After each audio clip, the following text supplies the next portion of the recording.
In today's video, we're going to start looking at the Jack the Ripper suspects, starting with James Maybrick, who was a wealthy Liverpudlian cotton merchant who died in May 1889, only months after the last of the Ripper murders. James Maybrick was put forward relatively late as far as Ripper suspects go, in the early 90s, after Michael Barrett was handed a confessional diary in 1991. The first 20 pages had been torn out and the last few left blank, and in the middle, 64 erratic, angry, handwritten pages beginning mid-sentence and ending. I give my name that all know of me, so history do tell what love can do to a gentleman born. Yours truly, Jack the Ripper. Dated this 3rd day of May, 1889. Ooh, let's have a look.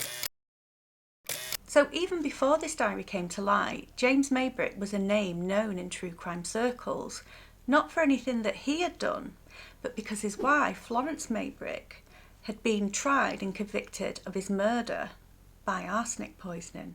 And there's also another piece of evidence that believers rely on in making their case for James Maybrick being Jack the Ripper: a gold pocket watch engraved with, amongst other things, J. Maybrick. But we'll come back to that.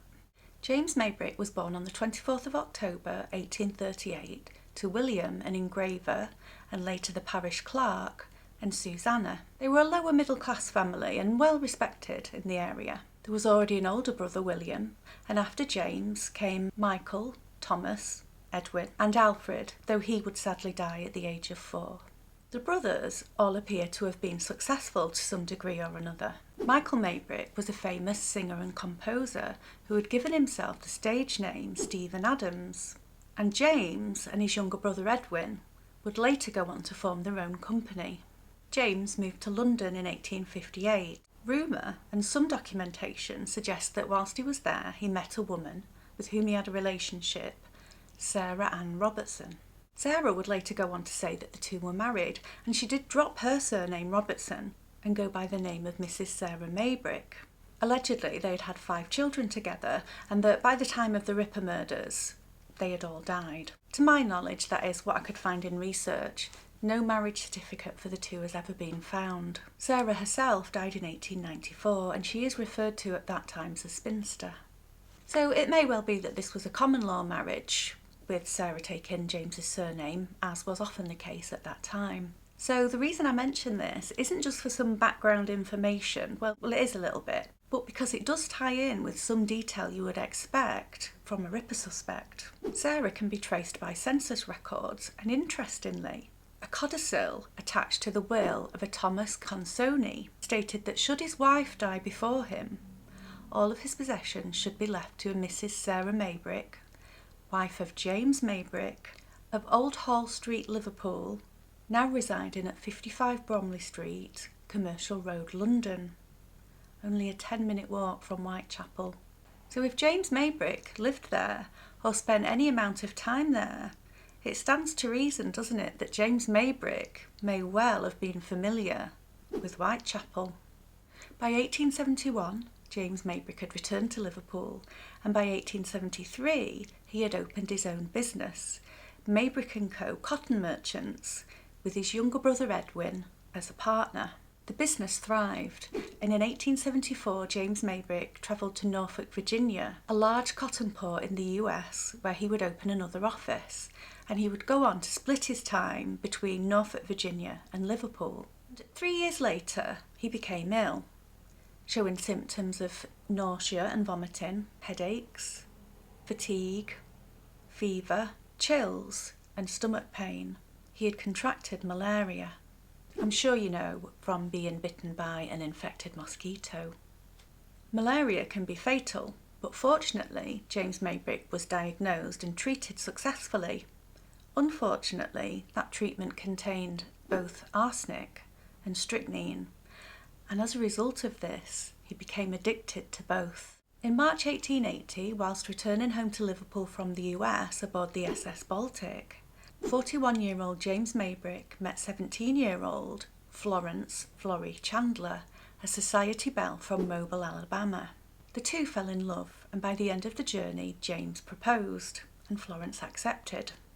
They were married in St James' Church in Piccadilly, London, on the 27th of July 1881. The newlyweds settled into James Maybrick's home in Grassindale, just south of Liverpool. And 8 months later, a son, James, was born, 8 months premature. There were a lot of premature babies back then. James, that is baby James, was affectionately known as Bobo, and in 1886 a daughter, Gladys Evelyn, would follow. And they settled into a routine, spending the time between Liverpool and Virginia. And James continued in his routine of taking arsenic and strychnine. Witnesses would later come forward to say that he was quite open about taking both arsenic and strychnine. He was a bit of a hypochondriac, and he believed that it strengthened him. And it was also considered to be a bit of an aphrodisiac at the time. It was the belief of addicts, because they did feel weak when they were craving whatever it is that they were addicted to. Now, arsenic has some horrible side effects. Obviously, if you haven't built up a tolerance to it and you take enough, that side effect is death. If you've built up a tolerance, though, you avoid that instant poisoning, instead taking the path to a slow death, experiencing mood changes, itchy skin, internal pain because it affects your internal organs, to name a few. In 1887, Florrie learned that James had another woman, or rather, women plural. And this would lead them to have a huge fight after the Grand National, where James would strike Florrie, giving her a black eye. There had been some financial issues, and Florrie had become increasingly concerned by James's growing arsenic addiction, and rightly so, because people would later say that he would take his preparation 6 to 7 times a day, a frequency so high that James had to obtain it from several different chemists. And it was amid these troubles that Florrie met 36-year-old Albert Brierly, with whom she had a brief affair. And James Maybrick would soon learn of this affair, and he wasn't happy. Okay for him, right, just not for her. In early 1888, they moved to Battlecrease House, and it appears that it was around this time that the diary begins. We'll get to the diary in just a minute, I promise. On the 11th of May, 1889, James Maybrick passed away aged 50 after a brief illness. His brothers were suspicious. They believed that there had been foul play, and an inquest was arranged in a local hotel. And that inquest determined that James Maybrick had died of arsenic poisoning by person or persons unknown. In other words, somebody had poisoned him. But they didn't really mean person or persons unknown, because they believed that person to be Florence Maybrick.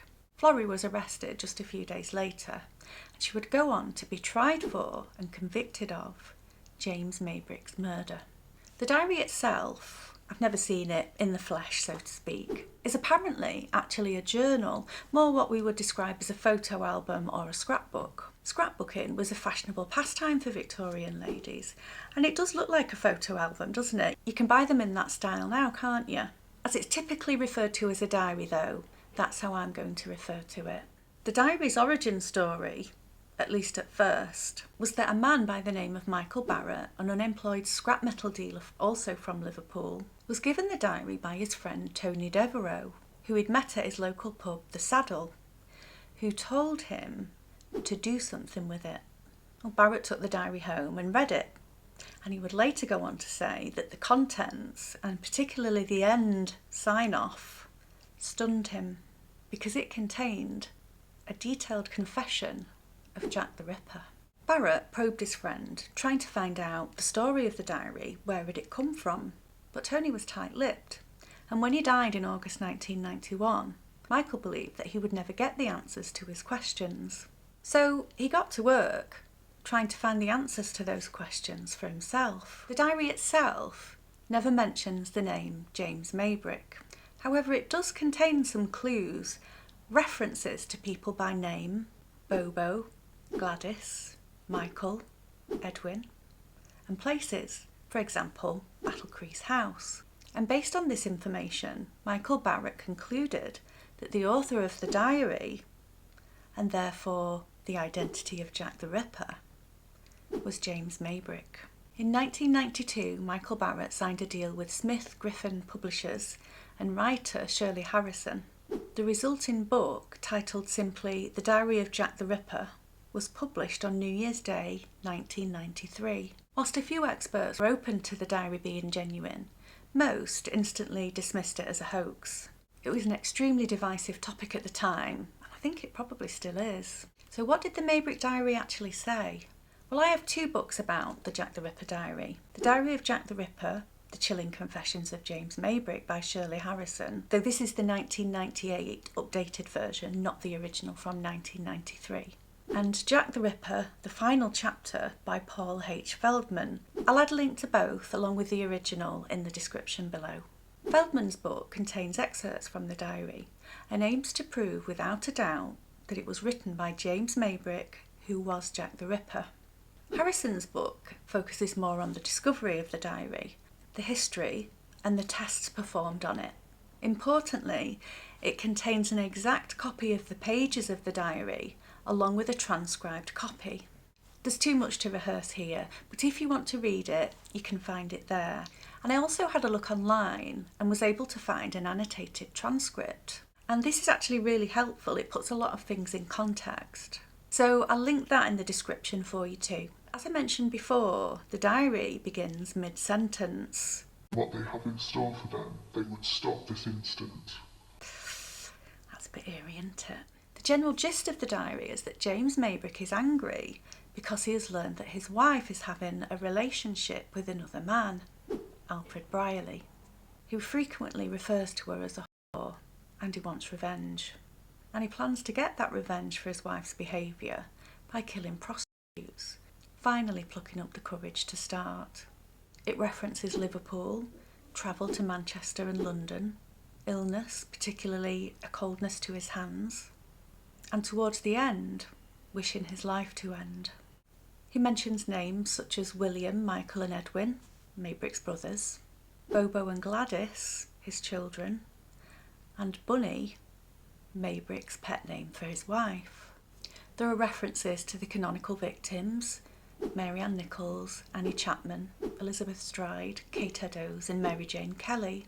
Some description of some of the murder scenes and the murders themselves.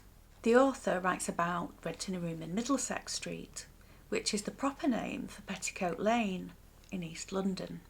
He writes poems, rhymes about his acts, and refers to himself as Sir Jim, knighted by Queen Victoria in his mind for the work he has done, and congratulates himself repeatedly for being clever. There's also mention of two other murders in Manchester, though no detail is given beyond this reference. Towards the end, his anger towards his wife appears to have calmed, and after apparently taking to his bed, riddled with guilt at his actions, he begs his wife to kill him. So as I mentioned before, there's controversy about the diary and about its authenticity. And there are two camps. One, it's genuine, and two, it's a fake. And I'll set out some of the arguments for both. Believers. The diary now belongs to Robert Smith of Griffin Smith Publishers, who published The Diary of Jack the Ripper. He and the author of that book, Shirley Harrison, both believe it to be genuine. They both consider that details in the book concerning arsenic addiction are accurate, and that there are also details of the murders contained in the diary that were only known to the police at the time that the diary first came to light.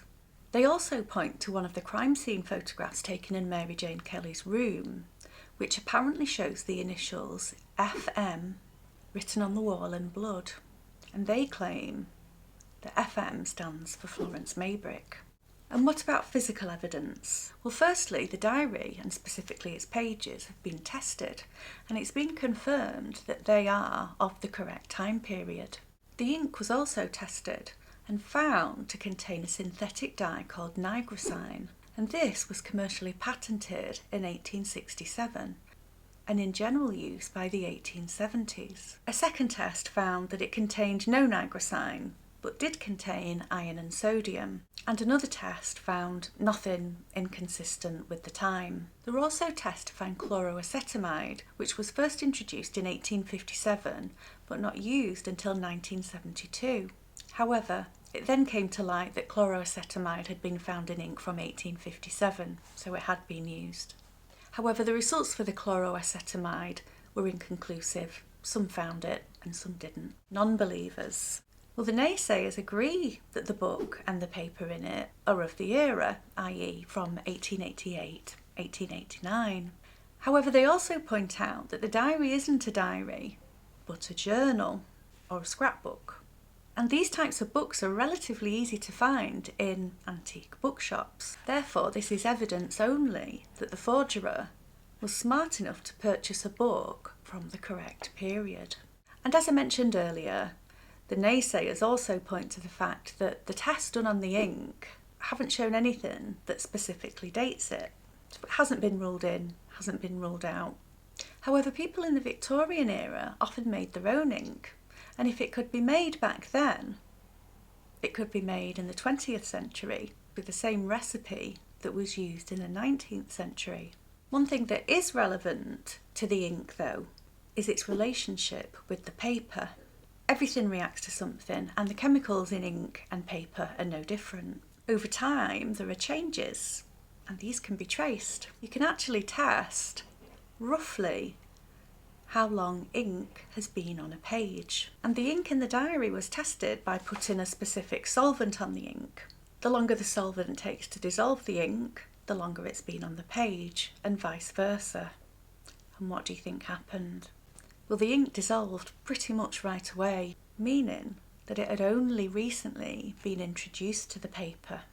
And handwriting would also be an important part of any investigation, wouldn't it?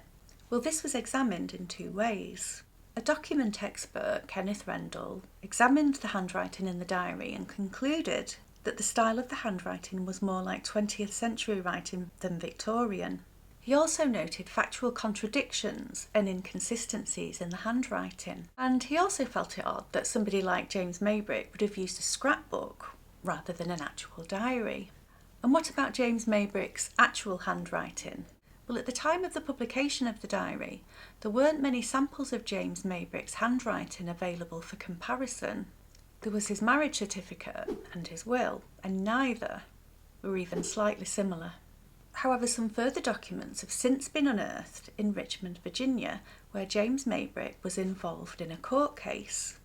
Nothing exciting. I believe it related to a land dispute. And there were actually quite a few letters and other documents that James Maybrick had written in relation to this. These have since been examined, and none of these documents match the diary either. In fact, people from both camps, believers and non-believers, have had the handwriting analysed by experts, and every single one confirmed there was no match. There's then the mention of the two other murders as well as the canonical victims, that is, the two murders in Manchester, and that they occurred in Manchester are the only details given. And the sceptics believe that this was so that this couldn't later on be researched and disproven. There are no locations, names, details of the murders, or dates. In fact, the only date given in the diary is the 3rd of May, 1889. And this day coincides with the last day ever that James Maybrick went into his offices. He returned after only a couple of hours, feeling worse, took to his bed and would never leave it. And he died there 8 days later on the 11th of May, 1889. Along with vague and missing details, there are also inaccuracies found within the diary. For example, reference to hanging body parts around Mary Jane Kelly's room. This was not the case. However, importantly, it was at one point rumoured. Another inaccuracy is reference to coins left at the feet of Annie Chapman. As mentioned in that video, there's no reference to these coins in any of the contemporaneous records. It's thought that this information came from Acting Commissioner of the City of London Police, Major Henry Smith's memoirs that were written 20 years later and believed to be embellished for dramatic effect. Finally, James Maybrick's whereabouts, either in London or Liverpool on the dates of the murders, has never been confirmed. Maybe one day. Pocket watch. As mentioned in the beginning of the video, there are two objects that point to James Maybrick as Jack the Ripper. The diary, which we've just discussed, and a gold pocket watch. The pocket watch came to light in June 1993. This belonged to Albert Johnson of Wallasey, and the watch had been made by William Verity of Rothwell in 1847 or 1848. So it's of the right period. But that's not what makes it interesting. What makes it interesting is that scratched inside the watch's cover is the name J. Maybrick and the words, "I am Jack." And if that's not enough, it also contains 5 sets of initials, which match Mary Ann Nichols, Annie Chapman, Elizabeth Stride, Catherine Eddowes and Mary Jane Kelly, the 5 canonical victims. The watch was examined by an expert at the University of Manchester Institute of Science and Technology, who stated that the vast majority of the superficial scratch marks and that the wear on the engravings themselves indicated a substantial age. Although this could have been deliberately artificially aged, to do so would have been a multi-stage, complex process requiring considerable skill and scientific awareness. It was also examined in 1994 at the Interface Analysis Centre at Bristol, who concluded that the engravings were at least several tens of years in age and that they couldn't have been faked. And also in 1994, Michael Barrett's wife, Anne Barrett, came forward to say that the diary hadn't come from Tony Devereux at all. The diary had actually been in her family for many years, and she had given it to Tony Devereux to pass on to Michael, an aspiring writer, hoping that he would write a book about it. She said that she didn't want to tell Michael that the book had come from her family because she was worried that Michael would ask her dad questions about it, and the two already apparently had a strained relationship. Then the following year, in January 1995, Michael Barrett came forward to say that the diary was a fake and that it was written by his wife, Anne Barrett, whilst he had dictated it, and he swore this in 2 affidavits. However, then his solicitor came forward to repudiate the affidavit. Then Michael Barrett withdrew the repudiation. It's a bit much, isn't it? Well, for what it's worth, and make of it what you will, I'm a sceptic, for several reasons. Even Michael Barrett, who brought the diary to the attention of the public, couldn't keep his story straight as to whether it was real or a fake. Also, if the book that the diary is written in can be found relatively easily even today, the fact that the testing on the pages show that the diary is of its time to me seems irrelevant. And this is one of the things that the believers tend to rely on quite a lot. This also goes for the ink. If the ink can be made to the exact recipe of the time, it doesn't really matter what the contents of the ink in the book are. However, it seems that what you can't fake is the length of time that the ink has been on the paper. And this has been shown to be not very long at all, and certainly not since 1888-1889. Some of the diary's contents are somewhat genuine, in that some details do appear to be accurate, but the fact that we know that they're accurate means that the information's out there, and any diligent researcher could find that information. And then again, some of the information is vague or just incorrect. Even if the diary had been written by James Maybrick, and I don't think it was, it still doesn't mean that he was Jack the Ripper. He could have been, but he could have also written it as simply a joke or a hoax. There was quite a lot of information around at the time, probably enough to have written this type of document. And also, people just do come forward and make false confessions. Another thing that I've noticed is that there are a lot of phrases and way of saying things contained in the diary that also match some of the letters. For example, several ha-has underlined, referring to women as whores, referring to the axe as his work, blood as red stuff, frying and eating body parts, just to name a few. It seems a bit much to me, overdone somehow, and it makes it really stick out. What does seem more plausible though is the pocket watch and the engravings, although there are only 5 sets of initials for the canonical 5, none from the supposed Manchester murders mentioned in the diary, which put the two at odds. What I find intriguing though are the FM initials on the wall in the Mary Kelly crime scene photograph. It could be coincidence, it could be something completely different entirely, but I do see it. Despite these two things weighing everything up, I do think that the diary's a forgery. A clever 20th century forgery, but a forgery nonetheless. The watch I'm not so sure about, but I don't think that James Maybrick was Jack the Ripper. But what do I know? Could be completely wrong. Next time we'll be talking about the fourth victim of Jack the Ripper, Catherine Eddowes, the second victim of the infamous double event. Thanks for watching, and I'll see you then.